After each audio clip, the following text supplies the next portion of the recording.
दोस्तों, दिनाक्षी short hand में आपका स्वागत है। अगर आप चैनल पर नए हैं तो चैनल को सब्सक्राइब करें और बेल आइकन ज़रूर दबाएं। आज की संपादकीय डिक्टेशन 778 शब्दों की एक डिक्टेशन रहेगी जो कि 80 शब्द प्रति मिनट की गति से बोली जाएगी। अगर आपको उस डिक्टेशन की स्पीड को 100 शब्द प्रति मिनट करना हो तो आप YouTube पर स्पीड के ऑप्शन में जाकर स्पीड को 1.25 कर सकते हैं। इस डिक्टेशन की डेमो आउटलाइंस आप हमारे टेलीग्राम ग्रुप से प्राप्त कर सकते हैं। और अगर आपको इस संपूर्ण संपादकीय मैटर की सभी एडवांस आउटलाइंस और वाक्यांश की आवश्यकता है तो आप हमारा स्पेशल पेड बैच ज्वाइन कर सकते हैं। हमारे पेड बैच में दी गई एडवांस आउटलाइंस और वाक्यांश की सहायता से आप शॉर्ट हैंड को 120 प्लस की गति में लिखने में सक्षम होंगे। इस बैच को ज्वाइन करने के लिए आप डिस्क्रिप्शन बॉक्स में दिए गए मोबाइल नंबर पर व्हाट्सएप कर सकते हैं। तो चलिए डिक्टेशन को स्टार्ट करते हैं। डिक्टेशन 5 सेकंड बाद स्टार्ट होगी। Ready, start. नेशनल हेराल्ड मामले में प्रवर्तन निदेशालय यानी ईडी की जांच को लेकर कांग्रेस नेताओं की चीख पुकार यही रेखांकित कर रही है कि वह गांधी परिवार को कानून से ऊपर मानती है। स्वयं सोनिया और राहुल गांधी भी ऐसी ही प्रतीति करा रहे हैं।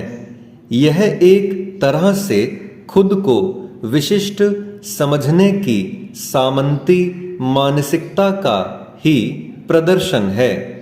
कांग्रेस इस मानसिकता का परिचय एक लंबे समय से देती चली आ रही है। जैसे कांग्रेस नेशनल हेराल्ड मामले की जांच को लेकर आपत्ति जता रही है, वैसे ही अन्य विपक्षी दल भी। बेहतर हो कि कांग्रेस और अन्य विपक्षी दल देश को यह समझाएं कि गांधी परिवार ने नेशनल हेराल्ड की हजारों करोड़ की संपत्ति कैसे हथिया ली। यह जानना हैरान करता है कि कांग्रेस समेत 17 विपक्षी दलों ने एक संयुक्त बयान जारी कर धन शोधन निवारण अधिनियम यानी PMLA की संवैधानिकता बरकरार रखने वाले सुप्रीम कोर्ट के फैसले को खतरनाक करार देते हुए उसकी समीक्षा की मांग की। कांग्रेस ने तो इस कानून को लोकतंत्र को क्षति पहुंचाने वाला भी करार दिया। आखिर भ्रष्टाचार निरोधक किसी कानून को लोकतंत्र के विरुद्ध कैसे कहा जा सकता है? क्या इससे विचित्र और कुछ हो सकता है कि भ्रष्टाचार के विरुद्ध जांच को लोकतंत्र के खिलाफ बताया जाए?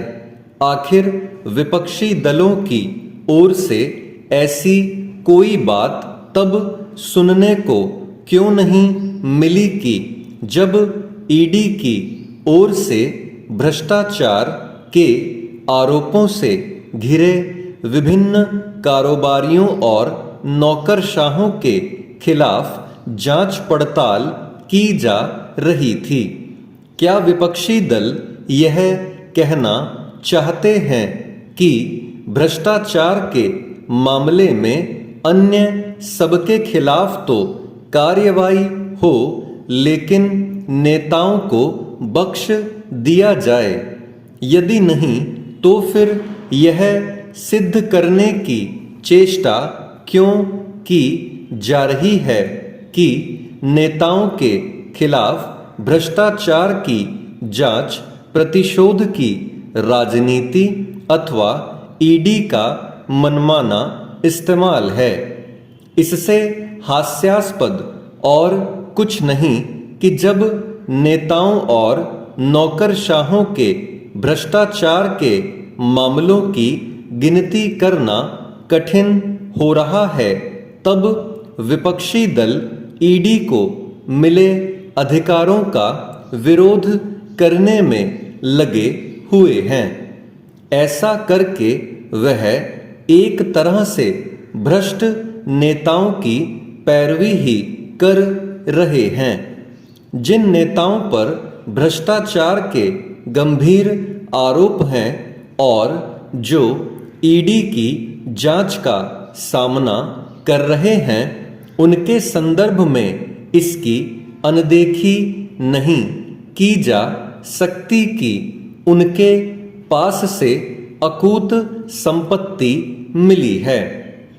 तमाम उपायों के बाद भी राजनीतिक भ्रष्टाचार जिस तरह खत्म होने का नाम नहीं ले रहा है, उसे देखते हुए यह आवश्यक ही नहीं अनिवार्य है कि काला धन बटोरने और उसे सफेद करने की कोशिश करने वालों के खिलाफ कठोर कार्रवाई हो। चेंज जल्द अमीर बनने एवं हाई-फाई जीवन जीने की चाह में झारखंड में युवाओं की एक बड़ी आबादी भटकाव की राह पर है।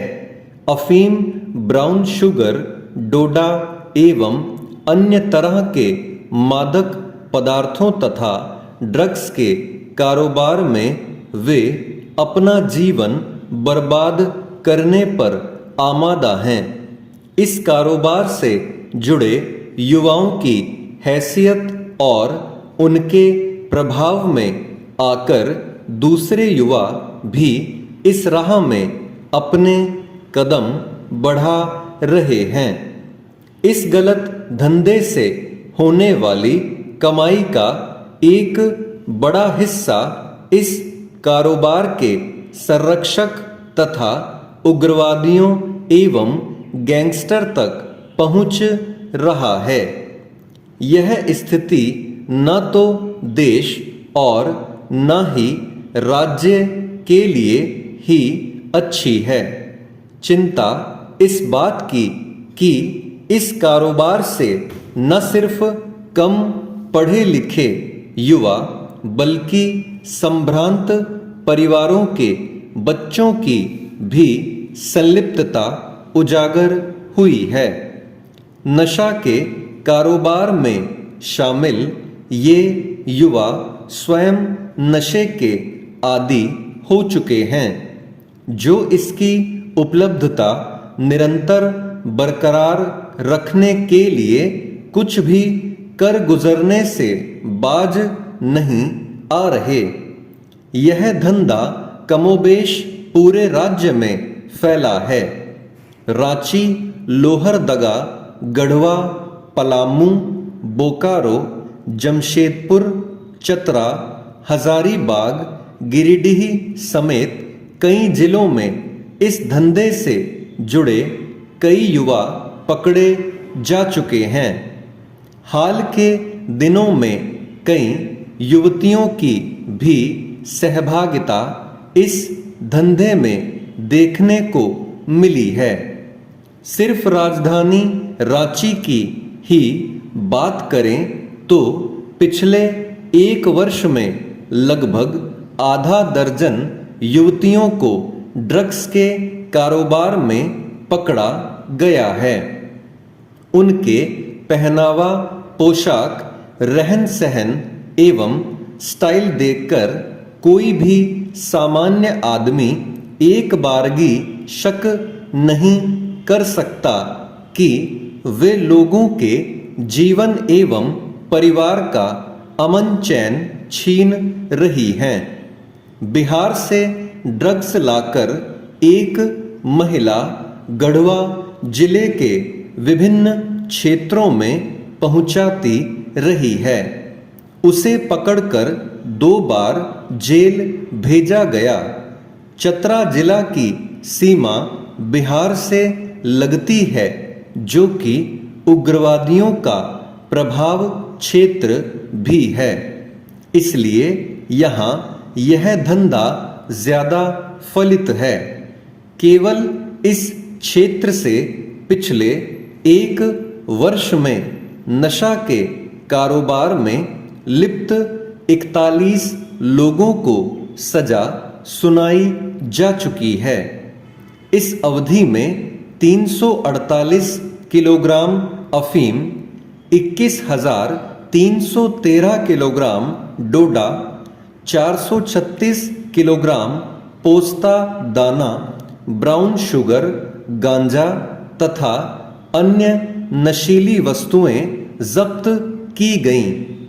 ऐसे में आवश्यकता है कि शासन प्रशासन के साथ साथ राज्य का एक एक व्यक्ति इस मामले में संजीदा बने और अपने बच्चों के साथ साथ आस पड़ोस के युवाओं पर पैनी नजर रखे। स्टॉप।